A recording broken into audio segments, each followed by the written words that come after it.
You have what, call it 31 days left in 2019, getting ready for a new decade. Pretty crazy how time flies, right? So a couple of things caught my attention today. Obviously, a little bit of a slow news day, given it's kind of the fourth day of a 4-day weekend for lots of folks, if not 9 days, if you took off the first three work days for to enjoy the holidays with family and friends. But the first thing that caught my attention today is something that I expect to be increasingly in the headlines as we roll to an election next year, and that is tax cuts 2.0. Uh, I expect the I don't know the conversation to be about the middle class. I have seen some proposals that will take the 22% scaled rate down to 15. And if you don't know our tax system, at least as it's currently configured, you know, the first, I don't know, say $10,000 is taxed at this, the next 10,000 at that, and it scales up. And what they're talking about doing is taking the 22% rate and reducing it to 15. Why that rate? Well, that's where they call the middle, right? It ranges as a single tax filer. Um, Actually, I didn't have the rate. Basically, it's about 45,000 in income. So I think it's like the $69,000 level. So they're going to take that down, and if you're joint, it's about 90,000 in income. So pretty interesting. It's you know as you kind of peel back most tax cuts, the wealthier are going to get the greatest impact, just given that they have income that ranges throughout the scale. So if you're reducing the scales, they will see the greatest impact. However, I expect everybody to be screaming middle class tax cut, middle class tax cut. It will yet be another way to buy votes. Not really buy votes, but get votes, right? People often vote with their wallet. So I expect that to be um, a very common theme for 2020. So we will see.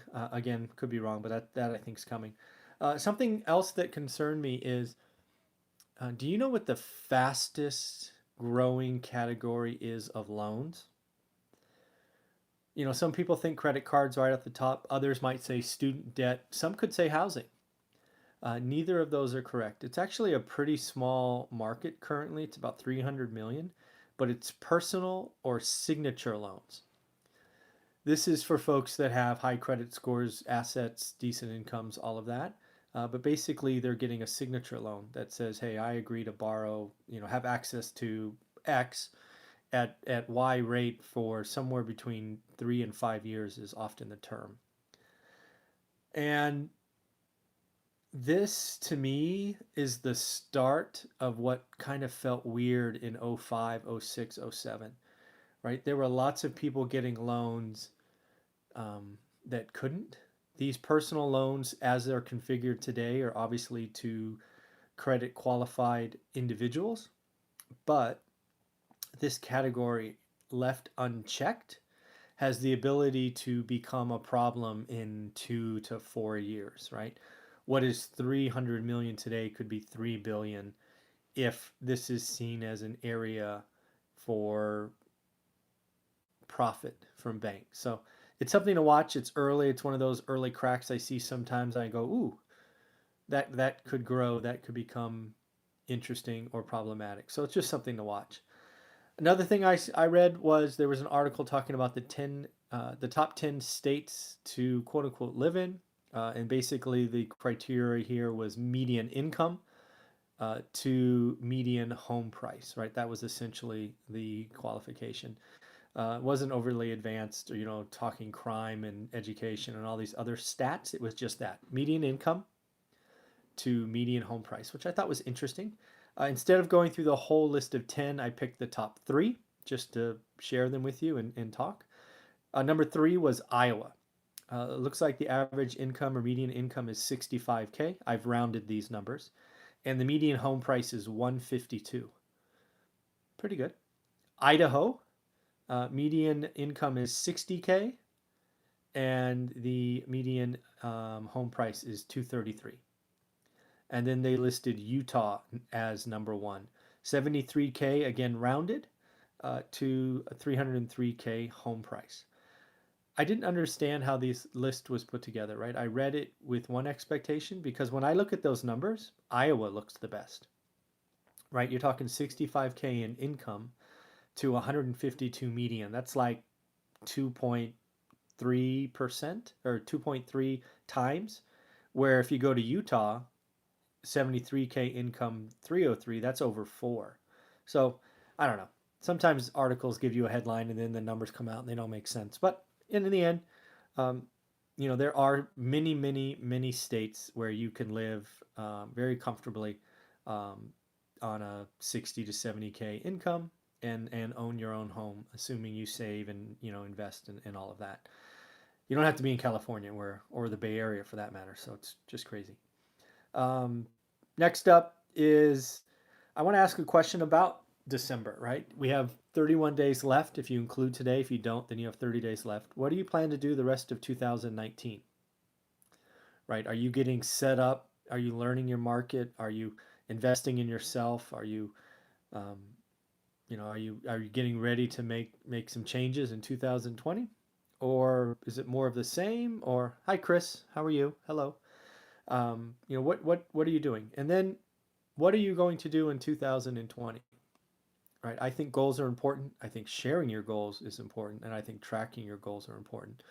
If you watched this channel at all, yesterday I sent out or I shared a video kind of sharing with you the draft of my 2020 goals. It's still a draft, but again, it's important, right? I have this printed out, weekly tracking, and I'll be sharing updates with you. But if I'm willing to share my goals, track my goals, and tweak them, maybe you could think about doing the same thing.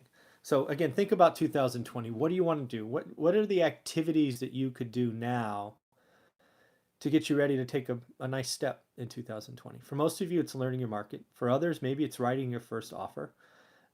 Just because you write an offer doesn't mean it gets accepted, right? If you're following what I teach, you're going to write offers that are probably below asking, and you're going to see what happens. So, just for example, I sent out a note to an agent yesterday with 5 properties to write offers on. All 5 were at least 10% under asking, and most were 15% under asking. Because again, I follow what I teach. I wrote offers that made sense and produced the yield that I'm looking for. So again, think about that.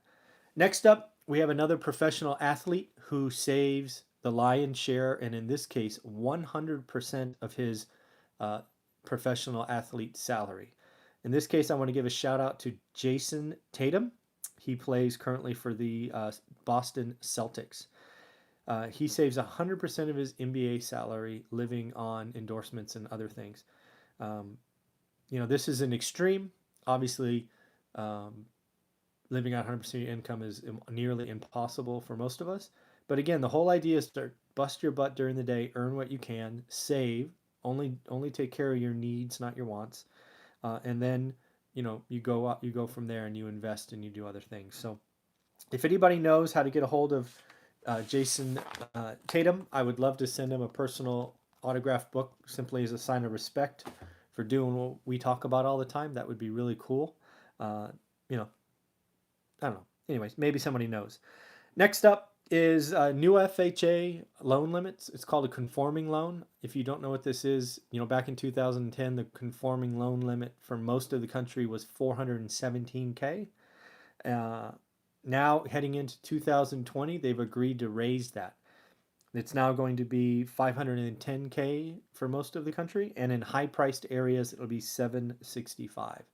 This is interesting because, again, FHA loan limits, conforming loans, this is how to get the cheapest money, cheapest 30-year, 15-year money based on what you're doing.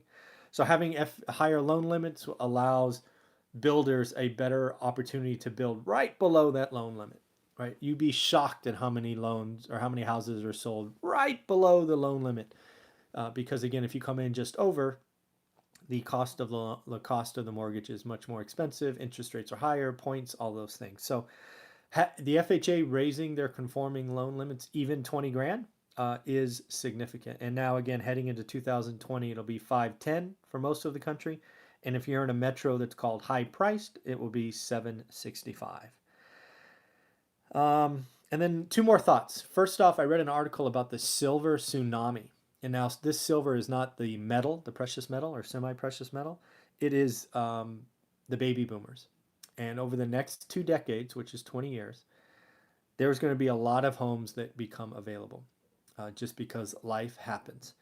And I read an article that said 25% of homes are going to become available. That's a big number.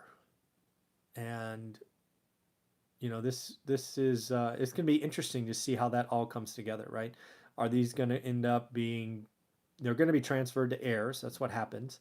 And yes, cutting spending, paying down debt, learning my market, making offers. Awesome. That sounds like a great goal. Great list of activity and the right activity to do. But back to the topic of the silver tsunami. It'll be interesting, right? Do these just go to the to the Zillows of the world and Redfins, these Zillow offers, right? The e-buyers or iBuyers, I guess they're called, right? Or do they go to heirs and they rent them out, right? What's going to happen? So I was just struck by that number. 25% of properties will become available just given the natural evolution of life. So pretty interesting. And then lastly, I read an article about a Bay Area, 30-year Bay Area resident who finally gave up on all of the nonsense and craziness that is the Bay Area. This individual ended up moving to Albuquerque, and they dropped their expenses 70%. That's crazy. Let's see what this comment is. Oh, I couldn't read it all. Sorry, I couldn't read all that comment in time before it disappeared. But basically, what I think it said.